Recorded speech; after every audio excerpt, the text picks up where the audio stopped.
Hello दोस्तों, हरिओम, राधे राधे, जय श्री राम। हमारे जितने भी गौरी वृंदावन से जुड़े हुए सभी प्रेमी प्रभु आत्मा को हरिओम, जय श्री राम, राधे राधे। चलिए, आज इंसान के अंदर एक दयालुता होती है, दान देना, क्षमा कर देना, शिक्षा देना और प्राणी मात्रा को सद्ज्ञान देना। इसी के विषय में आज हम लोग चर्चा करते हैं। कहते हैं, एक दयालु हृदय में प्रसन्नता का पावरा होता है। वह अपने आसपास किसी प्रत्येक वस्तु को मुस्कुराहटों द्वारा नवीनता प्रदान करता है। और एक व्यक्ति होता है जो कोई हंसता है, खुशी होता है, तो अपने अंदर वो दुख पहुंचाता है, तो उसको दयालु कहा नहीं जाएगा। जिसका अंदर दया भाव होगा, प्रेम भाव होगा, करुणा भाव होगा, उसी को हम लोग दयालुता मान सकते हैं। कहते हैं ना, दयालुता प्रतिशोध से सदैव श्रेष्ठ होती है। प्रतिशोध मतलब गुस्सा आने पर किसी से बदला ना ले और दुश्मनी हो जाने के बाद भी उससे दुश्मनी ना निभाए, वही दयालुता होता है। कहते हैं ना प्रेमी सज्जन, दया मनुष्यों में स्वाभाविक रूप से पाई जाती है तथा इनमें बढ़कर कोई धर्म नहीं होता। और जिसका पास स्वाभाविक स्वरूप दया, करुणा, क्षमा और प्रेम, ये चार गुण नहीं होता, उस व्यक्ति का कोई अस्तित्व नहीं होता और वो किसी को खुशी भी दे नहीं सकता। उसीलिए मनुष्य के अंदर ये दया भाव होना अनिवार्य है। ये शरीर के लिए, बुद्धि के लिए, ज्ञान के लिए बहुत लाभदायक है और ये हमारे अंदर में होना चाहिए। कहते हैं, हमारे ज्ञानी माता पिता हुए सभी कोई कहते हैं, हम सभी ईश्वर से दया की प्रार्थना करते हैं। वही प्रार्थना हमें दया कराना भी सिखाता है। दया माध्यम से दुखियों के दुख दर्द हटाने के लिए, मिटाने के लिए है, जो श्रेष्ठ कार्य की सूची में आता है। और जिसका पास वो दया करुणा ना हो, वो जीवन में इंसान ही कहलाने लायक ही नहीं है। कहते हैं ना प्रेमी सज्जन, दया, दान, धर्म, क्षमा, ये चार गुण मनुष्य के अंदर होना चाहिए। दया मतलब कोई चीज में सहायता करना, हेल्प करना किसी का, ये स्वभाव मनुष्य के अंदर होना चाहिए। दया, धर्म, जैसे कि कोई सभी का एक धर्म होता है। माता का धर्म, पुत्र का धर्म, पिता का धर्म, संतान का धर्म। तो पिता यदि अपने पितृत्व से गिर जाता है तो उसको भी ज्ञान दिया जा सकता है कि पिता का कर्तव्य क्या है, पिता का धर्म क्या है। माता का धर्म, माता भी अपना धर्म से यदि ऐसा हो जाए, गिर जाए, तो माता को भी उसका धर्म हमारे सदगुरु के द्वारा बताया जाता है। पुत्र का धर्म, सभी के एक धर्म होता है और जिसका पास दया होता है वही ये चारों गुण उसका अंदर व्याप्त होता है, वो कर पाता है। कहते हैं ना, दयालुता इस समझ से शुरू होती है कि हम सभी संघर्ष करते हैं और उस संघर्ष में अपना लाभ ना देकर दूसरों का ही कल्याण का पात्र होते हैं। तो ये हमारे अंदर दया भाव में आता है प्रेमी सज्जन। सरल दयालुता इस पहली की सबसे महत्वपूर्ण पूंजी है। जो शक्ति है वो वैसे ही मनुष्य एक दूसरे के साथ शक्ति से रह सकते हैं और इस ग्रह ठीक से देखभाल कर सकते हैं। इसी प्रकार हमारे जीवन में समझा जा सकता है या हम इसे समझ सकते हैं। कभी कभी किसी व्यक्ति के जीवन में बदला लेने के लिए दयालुता और देखभाल में से केवल एक कार्य की आवश्यकता होती है, वो होती है मानवता। और जिसका पास मानवता नहीं है वो ये कर नहीं पाएगा। उसीलिए हमारे अंदर मानवता का भावना होने चाहिए, सत भावना होने चाहिए, मनुष्य के अंदर सत ज्ञान होने चाहिए, तभी जाके ये हमारे अंदर पर्याप्त हो सकता है कि हम संसार में इसे व्यक्ति को माने। कहते हैं जब मैं छोटा था तो चतुर लोगों की प्रशंसा करता था। जब मैं छोटा था तो चतुर लोग की प्रशंसा करता था। जब मैं बड़ा हो गया मैंने दयालु लोगों की प्रशंसा करना आरंभ कर दिया। क्यों? क्योंकि वो उतना मेहनत से परिश्रम करते हैं। धूप वर्षा सब में परिश्रम करके जो फल जो धन वो लोग कमा के लाते हैं, वो अपने पेट भी पालते हैं और दूसरों को भी वस्त्र पहनाकर अन्न खिलाकर उनका उपकार करते हैं। तो इसको भी हम एक तरफ से दयालु भाव मान सकते हैं। दयालुता एक साथी है, अच्छा महसूस कराती है कि क्या उसके साथ या उसके द्वारा किया जा सकता है।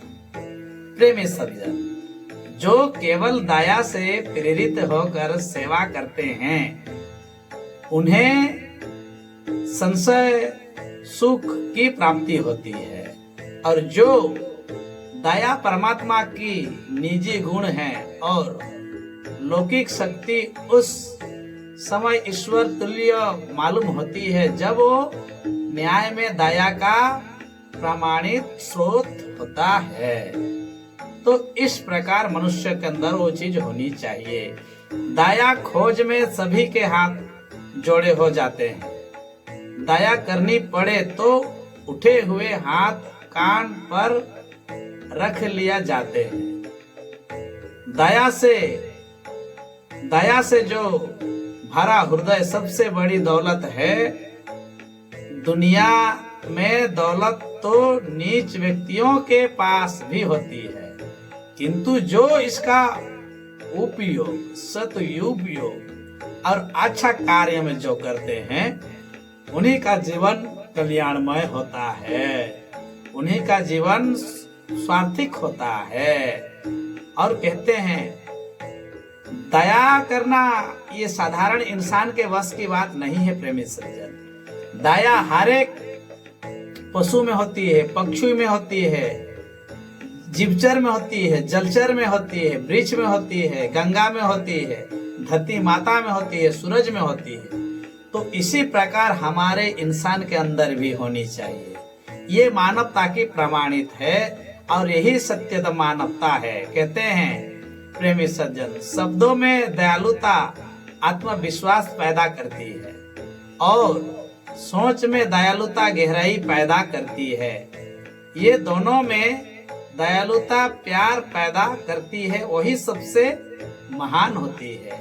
और जो किसी का अंदर प्रेम जगा ना पाए, प्रेम प्यार जगा नहीं पाए, तो ऐसा दयालु होकर क्या फायदा। केवल लूटना जानता है, लेना जानता है और देना कुछ नहीं जानता, वो इंसान की श्रेणी में नहीं आता। प्रेमी सज्जन, सच्ची सुंदरता हमारे कार्यों और कार्यक्षमताओं को करता है और दयालुता के माध्यम से पैदा होती है, जो हम दूसरों की दया, दूसरों की गुणों की प्रशंसा, दूसरों के कार्यों को हम उस परमार्थ तक ले जाते हैं। ये होती है हमारे अंदर की दया भाव।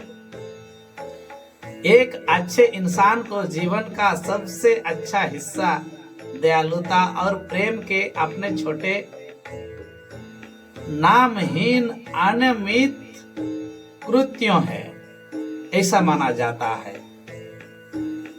जो दयालुता का एक साथी को अच्छा महसूस करती है कि क्या उसके साथ या उसके द्वारा किया जा सकता है।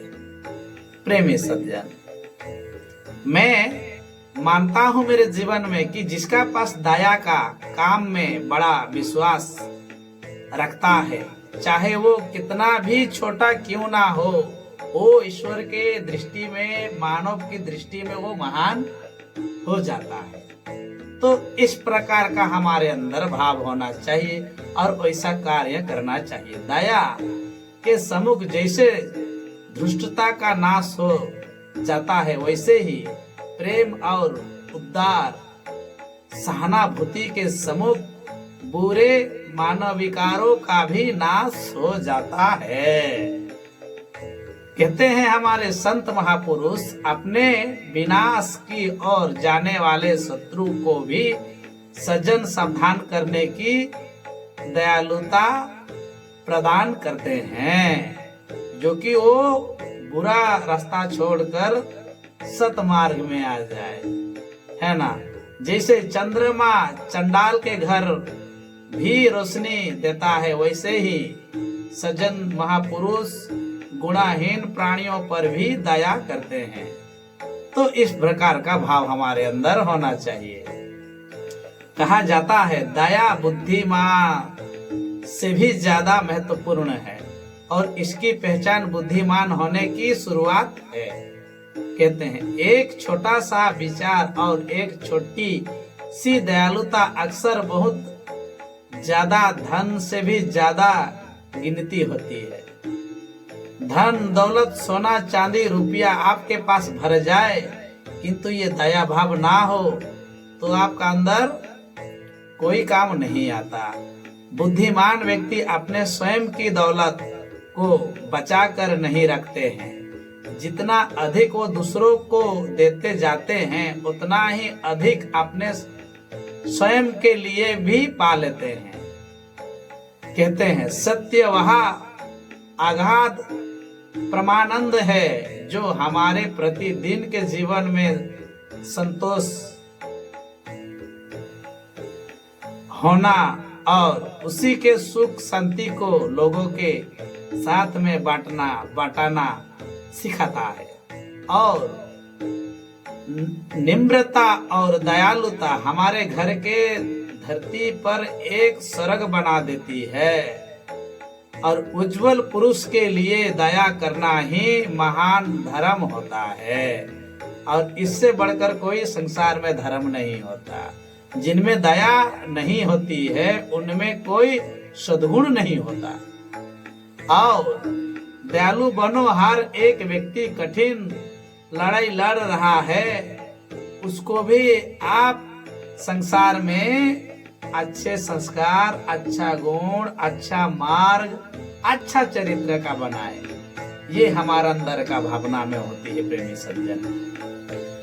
मेरा धर्म बहुत सरल है, मेरा धर्म दया है और मेरा धर्म करुणा है और मेरा धर्म क्षमा है।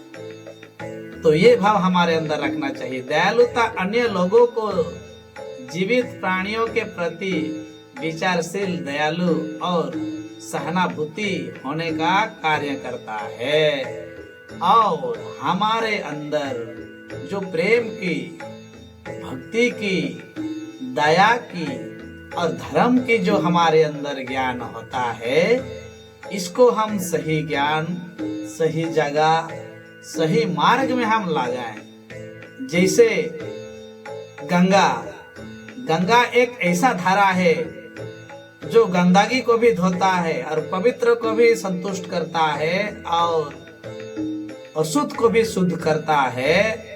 और जब धरती धरा पर जब बहता है तो 12 ज्योतिर्लिंगों को भी वो पवित्र कर देता है। तो इस प्रकार के हमारे अंदर में हमें बनना है और इसी प्रकार का सत ज्ञान, सत भावना, सत वाणी, ऐसा ही हमें दयालु बनना है। बल्कि हमें निठुर बनना नहीं है कि दूसरों का दुख हमारे आंखों से देखा नहीं जाए, दूसरों का द्वेष करना, दूसरों को गिल्ला करना, दूसरों का शिकायत करना, दूसरों का निंदा करना, ये अपने लिए भी नरक के समान है और अपना परिवार को भी ये बर्बाद कर देता है। तो इसे बचकर हमें कोई ऐसा अच्छा कार्य करे जिसके करने से हमारे पूर्वज का भी उद्धार हो जाए, हमारा भी उद्धार हो जाए, समाज का भी उद्धार हो जाए। जितने संसार में बसने वाला जीव जंतु, पशु पक्षी, कीट पतंग, वृक्ष लताएं, इनका भी उद्धार हो जाए। ये मेरा मानना है। आज हमारे सत्संग यदि आपको अच्छा लगता है और आप अपना जीवन में उतरना चाहते हैं तो हमारा ये सत्ज्ञान, ये सद्भावना, उदारता या दयालुता भावना को अपने जीवन में उतारें और यदि हमारा चैनल आपको अच्छा लगता है तो लाइक शेयर सब्सक्राइब कमेंट करें, जो कि हम अपना कमेंट के द्वारा और कोई इससे भी अच्छा प्रवचन वीडियो बनाकर आप तक पहुंचा सकते हैं। यही दुआ आशीष के साथ हरिओम, जय सच्चिदानंद, राधे राधे।